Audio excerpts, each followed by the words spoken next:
চলুন ফিরে যাই আমাদের আজকের অতিথি কণ্ঠশিল্পী বাবুল রেজার কাছে। শুরুতে বলছিলাম যে আড্ডা হবে, গান হবে, আড্ডার শুরুটা গান দিয়েই করা বোধহয় ভালো। কোন গানটি দিয়ে শুরু করছেন? কিংবদন্তি সুরকার এবং সঙ্গীত পরিচালক সুজেয় শ্যামদাদার একটি গানে আমি কণ্ঠ দিয়েছিলাম বেশ কিছুদিন আগে আর কি। তা ওনার স্মরণে আমি এই গানটি করার চেষ্টা করছি। আষাঢ়ের মেঘলায় আকাশ শ্রাবণে পড়ছে হেলে, বৃষ্টিতে ফুলের কলি ফুলেতে পড়ছে ঢলে। আষাঢ়ের মেঘলায় আকাশ শ্রাবণে পড়ছে হেলে, বৃষ্টিতে ফুলের কলি ফুলেতে পড়ছে ঢলে। আষাঢ়ের মেঘলায় আকাশ।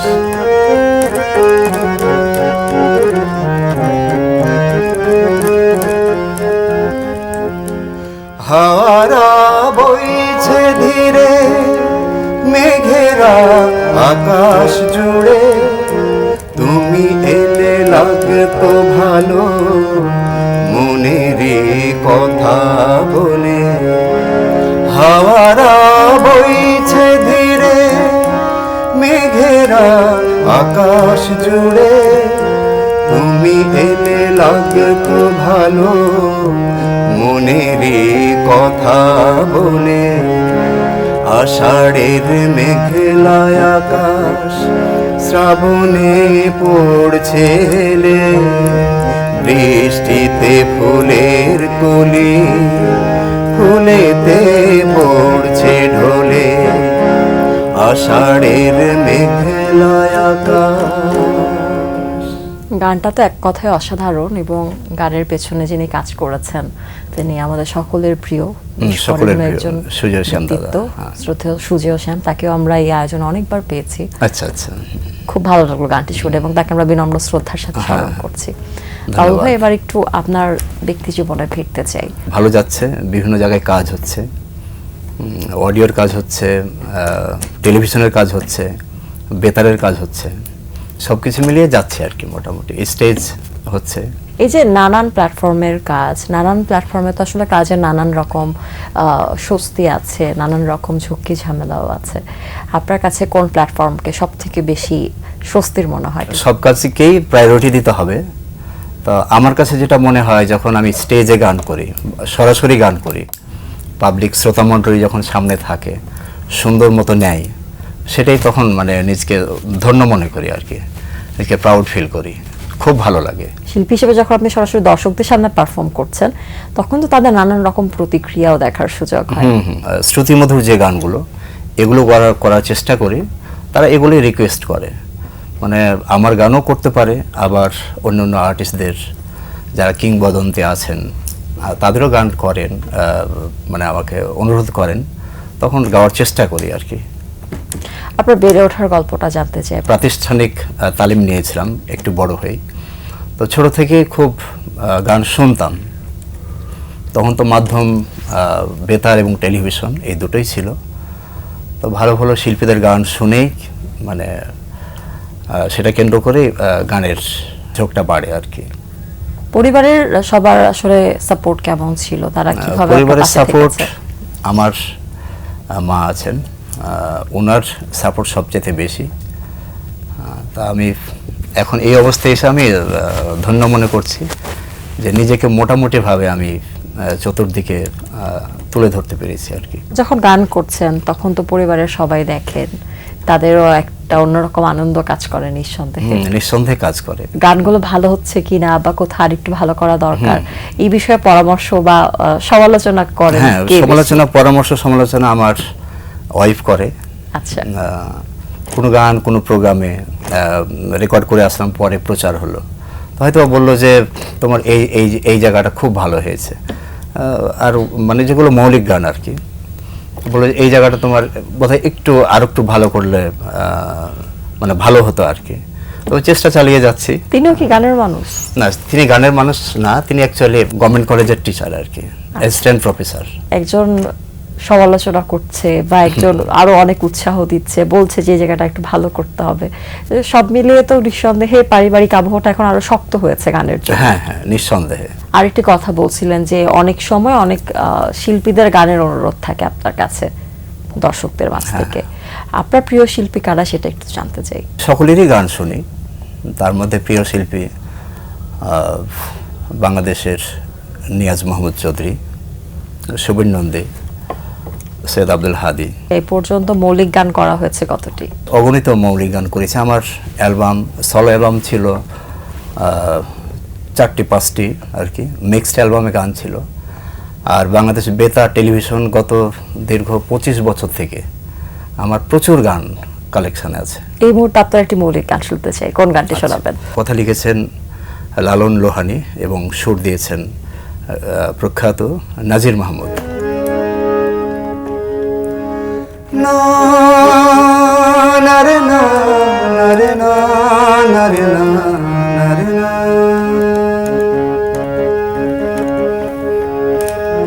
গুলশানের ওই অট্টালিকা ধানমন্ডির লেক, বাড়ি ধারার অভিজাত দেখেছো অনেক, অনেক গেছো শিল্পকলা রবীন্দ্র সরোবরে, অনেক গেছো টিএসসি আর দোয়েল চত্বরে।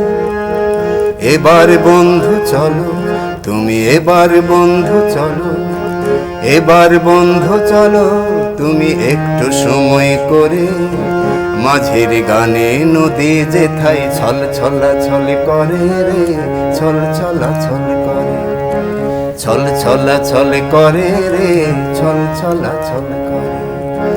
গুলশানের ওই অট্টালিকা ধানমন্ডির লেক, বাড়ি ধারার অভিজাত দেখেছো অনেক, অনেক গেছো শিল্পকলা রবীন্দ্র সরোবরে, অনেক গেছো টিএসসি আর দোয়েল চত্বরে। এবার বন্ধু চলো তুমি, এবার বন্ধু চলো, এবার বন্ধু চলো তুমি একটু সময় করে, মাঝের গানে নদী যেথায় ছল ছলা ছল করে রে, ছল ছলা ছল করে, ছল ছলা ছল করে রে, ছল ছলা ছল করে, ছল ছলা ছল করে রে, ছল ছলা ছল করে। গানের কথার মধ্যে অনেক সুন্দর পরামর্শ পেলাম, হ্যাঁ, হ্যাঁ। যে অনেক নগর জীবনের গুরুত্বপূর্ণ জায়গাগুলো ঘোরা হয়েছে, এবার একটু নদীর কাছে যাওয়া যাক, ছল ছল। এবং গ্রামে গ্রামে চলো, মানে অনেক কিছুর। সামনে নতুন কি কাজ আসতে চলেছে? বেশ কিছু কাজ চলছে। উজ্জ্বল সিনহার কাছে একটা গান, দুটো গান একসাথে করছে। তারপর প্রখ্যাত সঙ্গীত পরিচালক শ্রদ্ধেয় শেখ সাদী খানের ওখানে একসাথে দুটো গান চলছে, অডিও আকারে চলছে, পরে ভিডিও বা অন্য কিছুতে যাব আর কি। বর্তমান সময়ে গান হলেই সাথে একটা মিউজিক ভিডিও থাকে, বা মিউজিক ভিডিও আকারেই আসলে গানটা প্রথম আমরা দেখতে পাই, শুনতে পাই। মাধ্যম কিন্তু দুটোই ছিল, এক বেতার, এক টেলিভিশন। এখন আসলে মাধ্যম অনেক হয়ে গেছে, অনেক হয়ে যাওয়ার কারণে মানে বিভিন্ন চ্যানেল হয়েছে, হয়েছে। এখন কোন শিল্পী কখন গাচ্ছে, মানে কোনটা কোত্থেকে মানে রিলিজ হচ্ছে, মানে কোথায় ব্রডকাস্ট হচ্ছে, এটা আসলে সবাই মানে ওইভাবে করতে পারছে না আর কি। এই কারণেই সেই আগের যে গানগুলি, ওগুলো গান এমনিতেই সুপার হয়ে যেত, কিন্তু এখন অনেক ভালো গান মানে হয়েও কিন্তু মানে ওইভাবে প্রচার হচ্ছে, ঠিক আছে, এখন প্রচার হচ্ছে। তখন তো যখন সেই আগের মানুষজন, আমরা যখন অনেক ছোট ছিলাম, তখন তো ওই আমরা হয় টেলিভিশন দেখতাম, নাহলে বেতার শুনতাম, এই দুটোই ছিল। আর এখন হচ্ছে যে মোবাইলে, হাতে মোবাইল, সামনে টিভি, মানে বিভিন্ন ভ্যারাইটিসভাবে হচ্ছে আর কি। দীর্ঘ অনেক বছর ধরে গানের সাথে আছেন, সেই সোনালী সময়ের গানগুলোর মতো কেন এখনকার গানগুলো সবার মনে গেঁথে থাকছে না, কি মনে হয় আপনার? আসলে তখন একটা মানে টিম ওয়ার্ক হতো আর কি। যেমন সিনেমার গান বলেন, আর আধুনিক গান বলেন, অডিও গান বলেন, সব ক্ষেত্রেই অনেক দিন প্র্যাকটিস চলতো। সিনেমার গান আমি হয়তোবা দেখি নাই, কিন্তু শুনেছি যে 15 দিন 20 দিন 1 মাস পর্যন্ত একটা গানেরই রিহার্সেল চলতো। কিন্তু এখন হচ্ছে সেটা হচ্ছে ট্র্যাক রেডি থাকছে, আর্টিস্টকে ডাকছে, এসে বলে কি যে তোমার এইটুকু জায়গা, যেমন আমাদের যেমন ডুয়েট গান থাকে, বলে যে বাবুল যা তোমার এই জায়গাটুকু এটুকু গাইতে হবে, উঠে টুঠে গেয়ে নিলাম। মানে সঙ্গে সঙ্গে গাওয়া আর এই 5-7 দিন 10 দিন রপ্ত করে গাওয়া, এটা কিন্তু অনেক পার্থক্য আছে।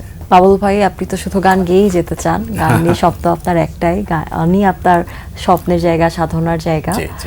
এই স্বপ্ন সাধনার যাত্রার কোনো মজার স্মৃতি যদি থেকে থাকে, সেটা যদি ছোট্ট করে আমাদের শেষ পর্যায়ে শেয়ার করতেন। জীবনটাই স্মৃতি আর কি, এই চলছে, হরদম চলছে, চলেই যাচ্ছে, এবং এভাবেই গান করেই চলে যেতে চাচ্ছি আর কি। অনেক ধন্যবাদ আপনাকে আমাদের আয়োজনে আসবার জন্য, এবং আপনার গান শুনেছি, আপনার গান শুনতে শুনতে আড্ডা থেকে বিদায় নেব, তার আগে দর্শকদের কাছ থেকে বিদায় নিয়ে আসি। প্রিয় দর্শক, এতক্ষণ কথা হচ্ছিল অতিথির সাথে, এবার সময় হলো বিদায় নেবার।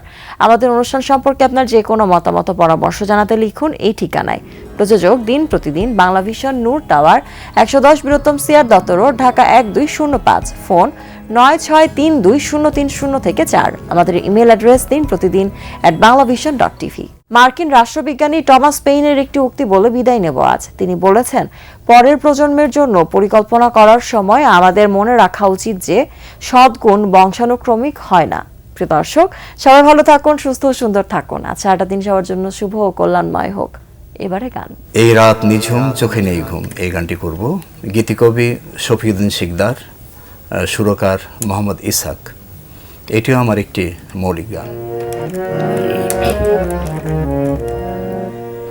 এই রাত নিঝুম চোখে নেই ঘুম, এই রাত নিঝুম চোখে নেই ঘুম, ওই চাঁদ একা আমি একা, ভালো লাগে না তুমি ছাড়া বেঁচে থাকা। এই রাত নিঝুম চোখে নেই ঘুম, এই রাত নিঝুম চোখে নেই ঘুম।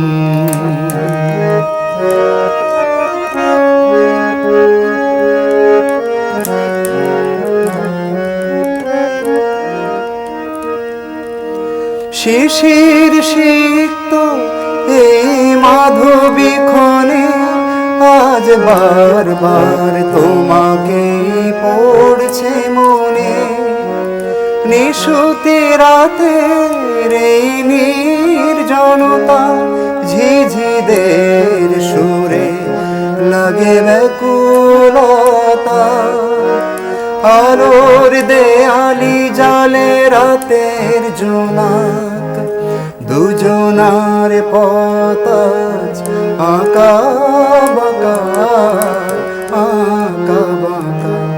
এই রাত নিঝুম চোখে নেই ঘুম, এই রাত নিঝুম চোখে নেই ঘুম, এই রাত নিঝুম চোখে নেই ঘুম।